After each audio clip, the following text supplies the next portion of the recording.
आपने भी सुनी होगी खबर ये, जोमेटो के स्टॉक को तो कोई सपोर्ट नहीं मिला, लेकिन इस तरह की कवायद अभी लेकर आने वाले हैं। आप किस तरह से देख रहे हैं? पर्सनली आपका व्यक्तिगत मत क्या है? 10 मिनट में फूड डिलीवरी, क्या इसके पक्षधर हैं आप अविनाश जी? गुड मॉर्निंग अभिषेक। अभिषेक, मुझे लग रहा है कि 10 मिनट में घर पे गर्मा गर्म खाना पहुंचना एक बड़ी चैलेंज है, और अगर जोमेटो ऐसा करता है तो डेफिनेटली काफी क्रेडिट वर्दी होगी। लेकिन मुझे लग रहा है कि देखिए, जैसे ग्रोफर्स यानी ब्लिंकिट का लॉस बढ़ रहा है, क्योंकि ये देख रहे हैं कि कहीं ना कहीं ये कैश फ्लो जनरेटिंग नहीं है। तो मेरा तो मानना है कि खाना अगर पसंदीदा आपको 10 मिनट में मिलता है तो बढ़िया है, लेकिन फाइनेंशियली कंपनी के लिए वो खराब रहेगा। और मेरे ख्याल से ये ज्यादा दिन कितना दिन चलता है ये देखने वाली बात रहेगी, क्योंकि ये सारी कंपनीज बेसिकली फीस से पैसा लेके अपना कैश बर्न कर रही है। यहाँ पे इनकी खुद के पैसे नहीं लगे, तो ऑब्वियसली ये देखना पड़ेगा कि कितना सस्टेनेबल ये ऑपरेशन रहेगा, क्योंकि जितना लंबा ये खींचेंगे उतनी कैश यूटिलाइज होगी। तो मैं तो कहूंगा कि 10 मिनट में खाना आता है तो बढ़िया है, लेकिन फाइनेंशियली ऐसी कंपनी से दूर रहना चाहिए। ठीक है, फाइनेंशियली ऐसी कंपनी से दूर रहना चाहिए। 169 रुपए तक ये शेयर गया था और अब कर रहा है 80 रुपए के आसपास ये ट्रेड। चलिए अपने अब दर्शकों की शुरुआत करेंगे और क्वेरीज लेंगे। रोहित अरोड़ा, इनफैक्ट इनका पहला सवाल भी हमारे पास जो आया है वो जोमेटो को लेकर ही है। रोहित अरोड़ा ने पूछा है कि इनके पास 900 शेयर है 121 रुपए के भाव पर। अविनाश जी, 121 की खरीद है, 80 रुपए के आसपास का भाव है, और आप जो बता रहे हैं कि ऐसी कंपनी से दूर रहना चाहिए। रोहित अब क्या करें? ये तो ले चुके हैं, क्या इनके भाव आएंगे? क्योंकि हम कोई संकेत ऐसे नहीं देख रहे हैं।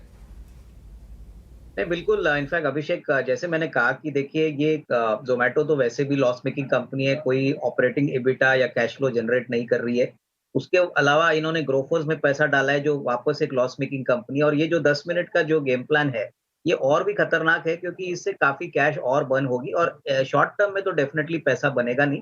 तो मेरा तो मानना है कि अगर इनका नजरिया कम से कम 3-4 साल है तो ये डेफिनेटली होल्ड कर सकते हैं। ऐसा नहीं कि जोमेटो का बिजनेस बढ़ेगा नहीं। इंडिया में बहुत बड़ी अपॉर्चुनिटी है, लेकिन कैश फ्लो जब तक जनरेट नहीं होता है, ऐसी कंपनीज में री रेटिंग या कोई बढ़त नियर टर्म में होने की अपेक्षा नहीं है।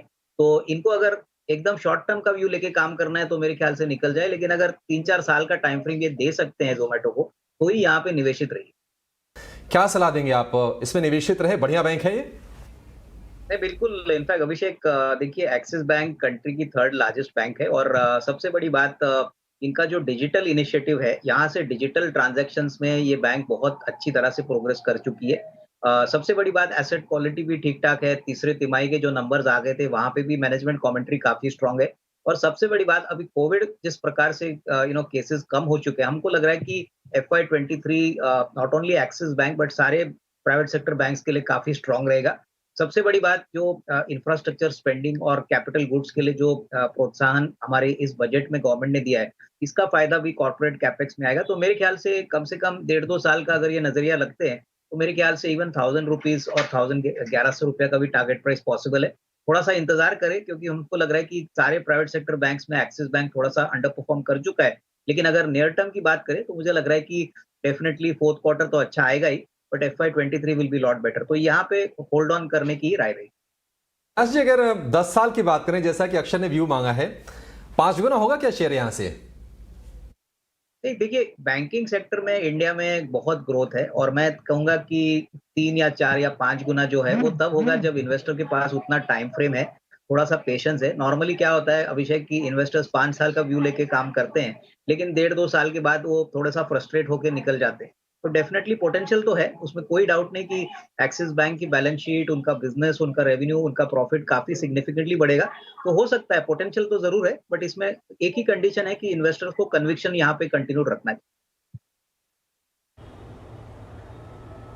रखेंगे तो 10 साल में शेयर हो सकता है कि 3 गुना 5 गुना भी हो जाए, तो स्टॉक में कोई दिक्कत नहीं है। बहुत ही जबरदस्त बैंक है और इसमें आपको निवेशित रहने की ही सलाह है। लगातार हमने देखा है कि डाउन ट्रेंड में रहा है शेयर। ये एक छोटे मोटे बाउंस जरूर आए हैं, लेकिन इनके भाव के आसपास कभी आ नहीं पाया शेयर। ये कर्नाटका बैंक, अविनाश जी, इस पर आप क्या व्यू देंगे? अब तो इनके खरीद के भाव से देखिए आधे से भी कम रह गया। 138 की खरीद है और 60 रुपए के नीचे भी ये शेयर है। कर्नाटका बैंक, क्या इसके भी किस्मत बदलेगी? क्या यहां से ये शेयर कुछ रफ्तार दिखाएगा या फिर यहां से निकल जाए, घाटा बुक करें और एक्सिस बैंक, ICICI बैंक या फिर किसी ऐसे बड़े बैंक में पैसे लगाते हैं? नहीं अभिषेक, मुझे लग रहा है कि देखिए पिछले 2-3 सालों से अगर इस बैंक की हम परफॉर्मेंस देखें तो एसेट क्वालिटी पे एक लगातार प्रेशर है। लोन बुक ग्रोथ भी काफी सब नॉर्मल है। तो मुझे लग रहा है कि देखिए इस बैंक में तेजी इसलिए आई थी क्योंकि काफी समय पहले ऐसा कहा जाता था कि शायद ये बैंक एक टेक ओवर कैंडिडेट है और उसीलिए इसमें काफी तेजी आई थी। पर मेरे ख्याल से वो एक इवेंट ड्रिवन ट्रिगर था जो मटेरियलाइज नहीं हुआ। अगर ये अच्छा खासा पैसा बनाना चाहते हैं तो मेरे ख्याल से काफी दूसरे विकल्प प्राइवेट सेक्टर बैंक में, जैसे आपने कहा एक्सिस बैंक है, फिर उसके बाद इवन फेडरल बैंक है। तो ये काउंटर्स में मुझे लग रहा है कि ज़्यादा ग्रोथ पॉसिबिलिटी है क्योंकि ये बैंक्स कर्नाटका बैंक के मुकाबले में बहुत अच्छी तरह से अपनी बैलेंस शीट को ग्रो कर रहे हैं, अपनी एसेट क्वालिटी भी ठीक-ठाक रख रहे हैं। तो इनको लॉस बुक करना चाहिए और मेरे ख्याल से ये दोनों जो विकल्प मैंने कहे कि आइदर वो एक्सिस बैंक में या फेडरल बैंक में पैसा डाले, कम से कम 1.5-2 साल में जो भी लॉस इन्होंने इनकर किया है, वो पूरी तरह से वो रिकवर कर सकते हैं और थोड़ा बहुत मुनाफा भी कमा सकते हैं। तो चलिए, ये थी प्रेम जी के लिए राय। अब दूसरी क्वेरी लेंगे व्हाट्सएप के जरिए। महेंद्र जी का सवाल शामिल करेंगे। ये two wheeler major Hero MotoCorp पे राय जानना चाहते हैं। फिलहाल 40 शेयर्स होल्ड करते हैं और मौजूदा भाव से कई ऊपर 2840 की जो है इनकी बाइंग प्राइस है। अविनाश जी, इस पे मैं आपसे राय लेना चाहूँगी और दो पार्ट्स में आपकी राय इस पे जानना चाहेंगे। पहला, अगर नियर टर्म देखें तो देखिए कंपनी का जो लेटेस्ट अनाउंसमेंट आया है या लेटेस्ट रिपोर्ट्स आ रही हैं कि आईटी की रेड्स हो रही हैं। तीसरा दिन लगातार ऐसी रिपोर्ट्स आ रही हैं कि आईटी की रेड्स हो रही हैं, फिर भी वो स्टॉक प्राइस में रिफ्लेक्ट नहीं हो रहा है। कंपनी ये क्लैरिफिकेशन दे रही है कि ये नॉर्मल ऑडिट प्रोसेस के चलते जो है ये आईटी की रेड्स हैं। सबसे पहला इस पे आप गाइड कर पाएंगे कि क्या इसे नॉर्मल प्रोसेस की तरफ से देखना चाहिए कि ये एक रूटीन इंक्वायरी है या फिर कुछ है जिसके चलते जो कि मार्केट्स इग्नोर कर रहा है और उसको अभी फैक्टर इन नहीं कर रहा है। और दूसरा, लंबे समय के लिए अगर देखें, क्योंकि हाल फिलहाल तो बहुत ही खराब प्रदर्शन रहा है, टू व्हीलर में सेल्स ही नहीं हो रही है, पर क्या आने वाले 5 साल में हम कह सकते हैं कि टू व्हीलर में पूरा रिवाइवल होता हुआ दिखेगा हमें और शायद फिर हीरो मोटोकॉर्प की जो चाल है वो भी पलटती हुई नजर आए? देखिए सृष्टि, मुझे लग रहा है कि आईटी रेट्स कोई भी कंपनी में जब आती है तभी डेफिनेटली नेगेटिव सरप्राइज होता है और ये रेगुलर ऑडिट प्रोसेस से ज्यादा मुझे लग रहा है कि अभी तक तो ऐसा लग नहीं रहा है कि कोई बड़ी दिक्कत की बात रहेगी क्योंकि ये ग्रुप जो है, हीरो ग्रुप, कॉर्पोरेट गवर्नेंस के मैटर में बहुत स्ट्रांग है। आज तक हमने कोई कॉर्पोरेट गवर्नेंस का इशू यहाँ पे दिखा नहीं है। तो मुझे लग रहा है कि अगर कोई बड़ी फाइंडिंग इन टैक्स रेट से मिलती नहीं है तो मुझे नहीं लग रहा है कि स्टॉक के प्राइस पे कोई बड़ा दबाव आएगा। डेफिनेटली उसीलिए शायद स्टॉक अभी भी ऐसे रेट्स के बाद भी थोड़ा सा रेंज बाउंड ही है। तो ये शॉर्ट टर्म में हो सकता है कि स्टॉक में थोड़ी कमजोरी आए, लेकिन मीडियम टू लॉन्ग टर्म में ये सारी बातें न्यूट्रलाइज होती है। और रही बात 5 साल का व्यू अगर लेते हैं तो मैं समझता हूँ कि अभी जो next growth trigger hero motor के लिए आएगा वो इलेक्ट्रिक व्हीकल्स का आएगा। इन्होंने काफी इन्वेस्टमेंट इलेक्ट्रिक व्हीकल्स में की है और आने वाले कम से कम 1.5-2 साल में काफी नए प्रोडक्ट्स इलेक्ट्रिक व्हीकल्स की ये लॉन्च करने वाले हैं और तभी शायद ग्रोथ मोमेंटम स्ट्रांग रहेगा। अभी फिलहाल जो ग्रोथ नंबर्स एग्जिस्टिंग बिजनेस में आ रहे हैं वो काफी खराब है और लग तो रहा है कि एटलीस्ट नेक्स्ट 1 और 2 क्वार्टर्स चैलेंजिंग रहेंगे क्योंकि स्टील की कीमतें भी बढ़ी है, कमोडिटी प्राइसेस बढ़ी है, तो मार्जिन प्रेशर भी रहेगा। तो शॉर्ट टर्म में हो सकता है स्टॉक अंडर परफॉर्म करे, लेकिन इन्होंने जिस प्राइस पे खरीदा है, मैं कहूंगा कि थोड़ा सा इंतजार करें, लॉस में बुक मत करिए क्योंकि फ्रंटलाइन प्लेयर है, काफी कैश कंपनी के पास है, बिल्कुल कर्जा मुक्त बिजनेस है, बिजनेस मॉडल अच्छा है। तो ये थोड़ा सा लंबा आपको होल्ड करना पड़ेगा। हालांकि शॉर्ट टर्म में हो सकता है कि स्टॉक थोड़ा सा अंडर परफॉर्म। अविनाश जी, आपने भी रिपोर्ट देखी होगी कल जो आई है ओएमसीज को लेकर कि 19,000 करोड़ रुपए के आसपास का नुकसान हुआ है। मूडीज ने रिपोर्ट दी है कि जब से प्राइस फ्रीज हुए 137 दिन तक जो प्राइस बढ़े नहीं पेट्रोल डीजल के, उसके चलते इनको काफी ज्यादा नुकसान हुआ है। ये बताइए कि वाकई उसका कुछ इंपैक्ट कंपनी पर आएगा क्या? और दूसरी चीज ये कि अब बीपीसीएल यहां से क्या आपको लगता है कि जो उनके लेवल्स थे 500 रुपए के ऊपर वाले, क्या उधर शेयर ये बढ़ेगा? देखिए अभिषेक, पहली बात तो रशिया यूक्रेन का जो वॉर हुआ है वो अभी कब खत्म होता है वो इम्पोर्टेंट बात है, लेकिन ये जो जियोपॉलिटिकल कंडीशंस हुए हैं इसलिए क्रूड की कीमतों में बहुत शॉर्ट टर्म में बहुत ज्यादा उछाल हमको देखने को मिला है और वो ऑब्वियसली ऑयल मार्केटिंग कंपनीज के लिए नेगेटिव है। नॉट ओनली बीपीसीएल बट सारे जो दूसरे ऑयल मार्केटिंग कंपनीज है जैसे कि एचपीसीएल है, आईओसी है, वो काफी सिग्निफिकेंटली पैसा तोड़ रहे हैं और अभी जो 80 पैसे का इंक्रीज आया है वो इतना ज्यादा नहीं है कि उनके पूरे कॉस्ट को रिकवर करे। तो हो सकता है कि आने वाले 1-2 क्वार्टर्स में आपको अंडर परफॉर्मेंस देखने को मिले, इनका लॉसेस काफी सिग्निफिकेंटली हो, लेकिन इनके लिए सबसे बड़ी पॉजिटिव ये है कि आने वाले साल में होपफुली स्ट्रेटेजिक सेल होगा, काफी समय से ये पेंडिंग है और मोटा मोटी एटलीस्ट एसेट वैल्यू की बात करें तो मुझे लग रहा है कि इनका एसेट वैल्यू का फेयर वैल्यू करीबन 350-400 आता है। तो जो भी खरीदार होगा वो ऑब्वियसली थोड़ा सा डिस्काउंट जरूर पूछेगा क्योंकि करंट जियोपॉलिटिकल कंडीशंस की। लेकिन एक बार ये वॉर खत्म होती है तो आपको शायद थोड़ी सी स्टेबिलिटी देखने को मिलेगी। तो मुझे लग रहा है कि करंट निवेशक को इतना जल्दी पैनिक नहीं करना चाहिए। मैं समझता हूँ कि थोड़ा सा इंतजार करे और हो सकता है एक बार ये जियोपॉलिटिकल कंडीशंस ठीक ठाक होते हैं, क्रूड की कीमतें कम हो जाती है तो इसमें डेफिनेटली एक बाउंस आपको देखने को मिलेगा। तो I would prefer to hold on. हालांकि यस, नियर टर्म में डेफिनेटली नेगेटिव सरप्राइज मार्जिन पे आ सकते हैं।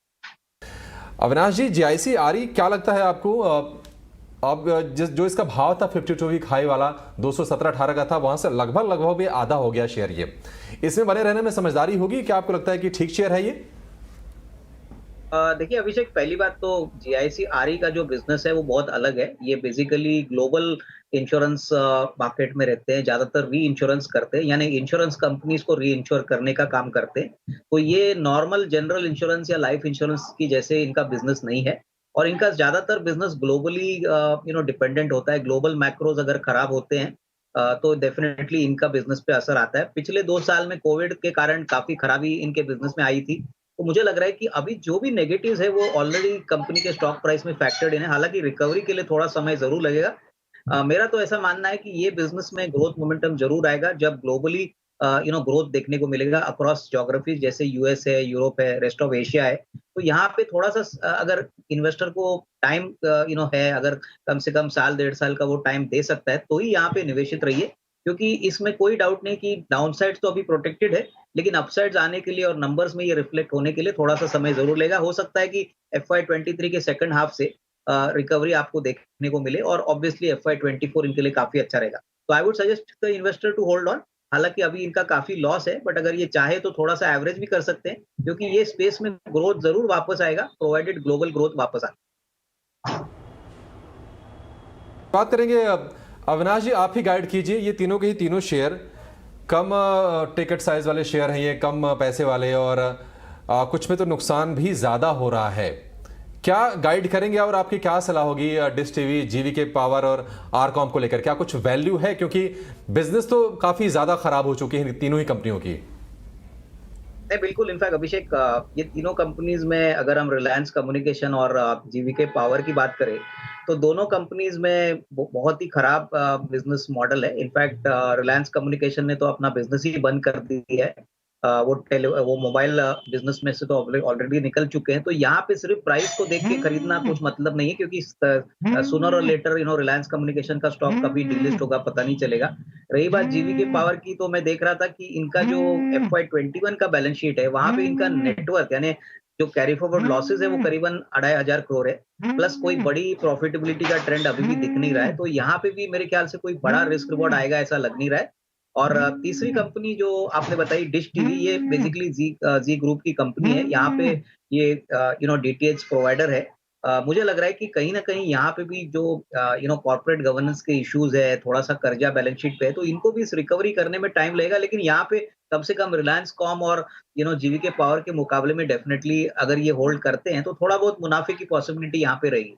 मैं यही इनको कहूंगा कि जैसे आपने भी कहा कि प्योरली शेयर के प्राइस के हिसाब से अगर आप कोई शेयर खरीदते हैं, उसका बिजनेस मॉडल देखे बिना, उसकी बैलेंस शीट को देखे बिना, तो ये आपके लिए काफी नुकसानदायक हो सकता है। आपका पूरा कैपिटल निकल जा सकता है। तो जितना हो उतना क्वालिटी बिजनेस और अच्छे कंपनीज में निवेश करिए, क्योंकि वहीं से पैसा आपको लॉन्ग टर्म में बनेगा।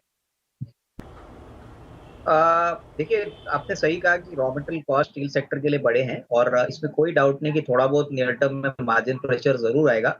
लेकिन पॉजिटिव साइड पे हमको ये भी देखना है कि इंडिया में इंफ्रास्ट्रक्चर का जो डिमांड है और मैन्युफैक्चरिंग का का जो भी फोकस गवर्नमेंट रख रही है, इसमें स्टील एक बहुत बड़ा रोल प्ले करेगा। तो डोमेस्टिक मार्केट इंडियन कंपनीज के लिए काफी सिग्निफिकेंट है। और प्राइसिंग की बात करें तो अभी हाल ही में सेल ने, JSW ने, ऐसी कंपनीज ने अपने प्राइसेस वापस बढ़ा दी गए।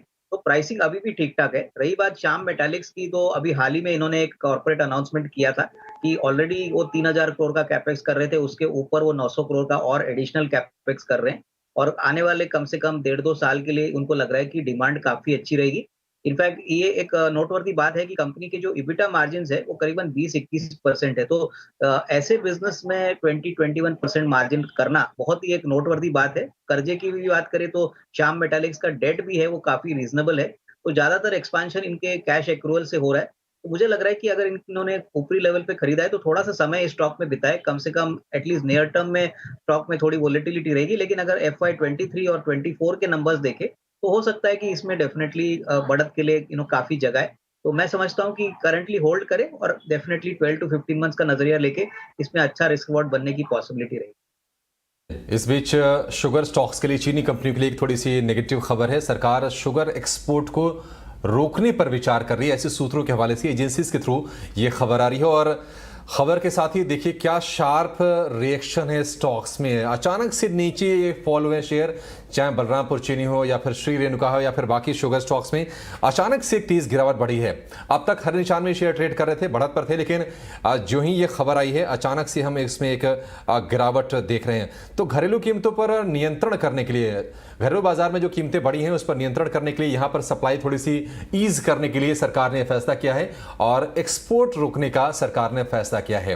तो नियर टर्म में जाहिर तौर पर चीनी कंपनियों के लिए एक झटका होगा और ये झटका साफ साफ विजिबल है इनके शेयरों के भाव में। अचानक से एक तेज गिरावट हम देख रहे हैं। अब बलरामपुर चीनी हो, श्री रेणुका हो, ममाना शुगर हो, तमाम स्टॉक्स ऊपर से नीचे आए हैं।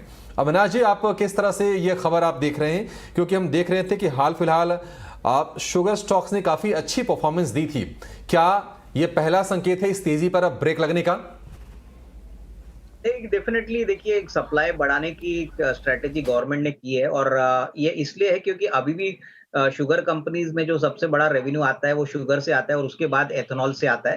तो मुझे लग रहा है कि देखिए, जो कंपनीज एथेनॉल बनाती है और जिनका एथेनॉल का प्रोडक्शन धीरे धीरे बढ़ रहा है, वहां पे डेफिनेटली इतना नुकसान शायद शुगर कंपनीज को ना होगा। लेकिन अभी भी फिलहाल अगर हम बलरामपुर चीनी देखे, दामपुर देखे, द्वारिकेश देखे, तो शुगर से ज्यादा बिजनेस आता है। तो ये definitely in the near term एक थोड़ा सा नेगेटिव सरप्राइज होगा, क्योंकि कीमतें डोमेस्टिक मार्केट में शुगर की कम होगी तो रियलाइजेशंस भी इनको कम मिलेगी। बट ओवरऑल नेट नेट मुझे लग रहा है कि जिस प्रकार का फोकस एथेनॉल के है, मुझे लग रहा है कि कहीं ना कहीं अगर वैल्यूएशंस बहुत ही अट्रैक्टिव होती है और थोड़ी गिरावट ये कंपनीज में आती है तो वापस थोड़ी वैल्यू वही यहाँ पे आ सकती है। तो मुझे लग रहा है कि everything is not lost, but yes, थोड़ा बहुत नेगेटिव सरप्राइज शायद एक आध क्वार्टर के लिए आपको देखने को मिले।